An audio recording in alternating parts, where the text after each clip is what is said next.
Welcome to Goat Island. I am your host, the Big Ka Huzzi, and this is your weekly sports. And we don't just watch, we ride for our teams and always back the boys. It's that strange stillness before the storm where every fan lies in wait, but the faithful, we gear up because true ones don't need the headlines, just heart. And no breaking news, just focused silence. Liverpool's first game of the Premier League kicks off the weekend after next, August 16th. The calm ain't a lack of movement. August 15th. The calm ain't a lack of movement. It's a warning shot. The Reds are coming. And for international rugby, 0 tests, 0 press, 0 peace. Because the Rugby Championship kicks off the weekend after next, August 16th. And you already know the smoke returns with it. This isn't preseason. It's purgatory before prophecy. This ain't boxing. This ain't casual. This is blood, legacy, aura. This is the UFC. This is Goat Island. Fighters ready. No wild headlines or scandals this week, but don't get comfortable. We're 2 cards away from hellfire.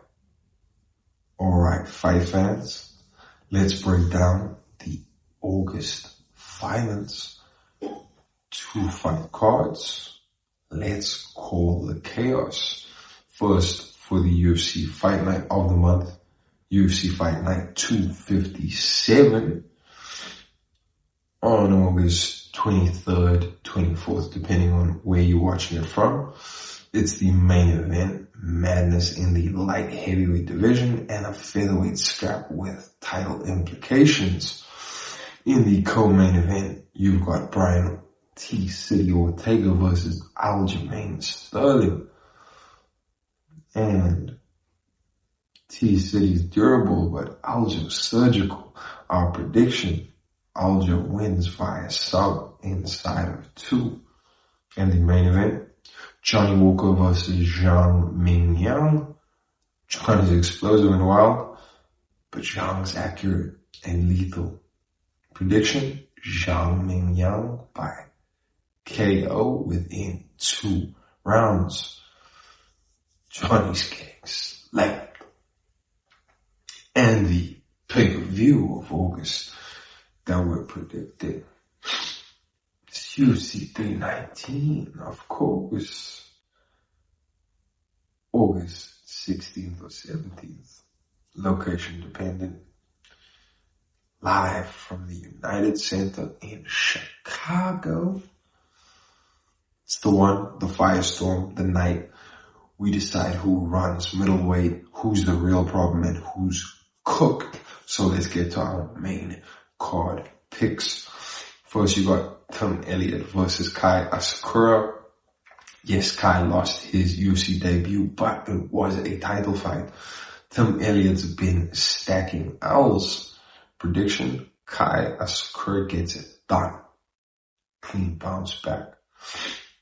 Then it's Jared Cannonier versus Michael Venom Page. And Cannonier's pressure is too much. MVP danced in his debut, but that won't fly here. Prediction, Cannonier by destruction. Then it's Jeff Neal versus Carlos Prates. Prates came into the UFC and has stacked up 11 wins, with 10 of those being KOs. He lost a close one to Ian Gary, but that was a decision, and he's still that guy. Prediction, Carlos Prates gets it done. Then you got Lerone Murphy versus Aaron Pico in the co-main event. And Murphy might be undefeated, but he ain't faced Pico power. Prediction, Aaron Pico KO within 2. This ain't chess. This is Blitzkrieg. And now, it's time. Dricus du Plessis versus Khamzat in the main event for the middleweight championship. And our prediction, hands still. Listen, hulle weet nie wat ons weet nie. Dricus ain't scared of hype. He's built on bruises. Khamzat wants to wrestle. That's cute. But unlike his past opponents, this ain't good for him. Dricus du Plessis by submission within 4 rounds. Because pop and flesh don't fold under pressure. And neither does this boertjie. And heavyweights in shambles. So what now, Dana? Here's what. For the big boy problems, the 2 title fights, we're calling for option 1, Alex Sharma Pereira versus Tom Aspinall for the undisputed title fight. They should have been booked yesterday because Alex is a draw. Tom's a monster. Win for the UFC. You either crown your first ever 3 division UFC champ, or Tom levels up with a signature kill. Either way, Jon Jones comes crawling back. And option 2, although highly unlikely, only works if Pereira beats Uncle Life in the rematch, but Jon Jones versus Alex Pereira for the BMF title at heavyweight. And if Pereira beats Uncle Life, then give us this in January 2026. Set up, most likely, Jones versus Aspinall at the UFC White House next 4th of July by having Jones fight someone other than Tom, since he didn't want it in the first place, showing Dana, okay, he can fight at the same time, gives him the title, the super fight with Pereira he wanted. And it's for a title, but not the title. Smart money, big boy chess. That's how you save the division. And look, I don't think either of these are likely because obviously for the Pereira versus Tom fight, you've already set up Cyril Gane versus Tom that no one wants to see, and Pereira versus Uncle Life rematch, which we don't care about. Nothing else makes sense though, other than these options to really bring hype back to the division. Everyone else is cooked. These matchups, money and meaning. And August is for the Lioness. So let's talk legacy and what nearly broke it. What if Amanda Nunes was negative? See, back in 2021, she was set to fight Juliana Pena for one of her belts. And what happened? She tested positive for COVID. The bout ended up getting delayed by about 6 months.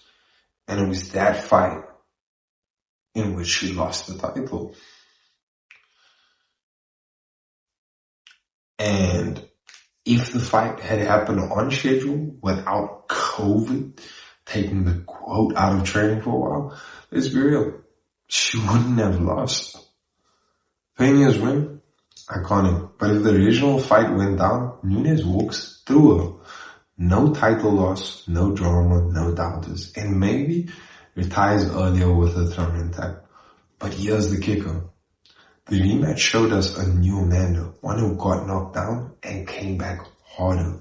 So really, Pena loses the legacy moment, but Amanda just gains another chapter to the quote book. It's not about what if, it's about what's left after the fire clears. And before we move on to our next segment, just remember, DDP is not just defending a title, he's defending a language, a nation, a destiny. Slat om Dricus. And shoot first, shoot often. It's just heat on the side. Always. And when the bloodline calls, only the worthy respond. It's time to step inside the family tree. This week's GOAT debate. All in the blood. And we're looking at what is the best character within this family. The NOI family built this business, but who's the real final boss? For our first week of the month, it's of course members only, and we're asking which is the best character of this bloodline. And I'll go pick Roman Reigns' the tribal chief. The character changed the game. It wasn't just dominance, it was cinema, it was culture, head of the table, in God mode himself, because it is greatness on a different level. We the ones, the greatest character arc WWE's ever produced, and it came from a dynasty already dripping in legacy. Honorable mention? No one's touching this Roman. The table didn't matter until the tribal chief sat at the head. For the graft, for the growth, this is for TG, for the gains. And since it's week 1 of August, we gotta talk about the mom, muscle of the month. And August's focus, tries. It's not biceps that make your arms pop. It's triceps. That's 2/3 you've been ignoring. And this month we're making it swole. Why triceps? Because it's time to level up. It anchors every push, adds that thickness to your arm. And yeah, it looks cold under a pump cover. If you want size, press. You want power, lock out. That's a wrap for this week's sports drop. And you should probably, like and subscribe. And if you have any thoughts, drop a comment. And from Goat Island, this is the Big Ka Huzzi. We'll check you again.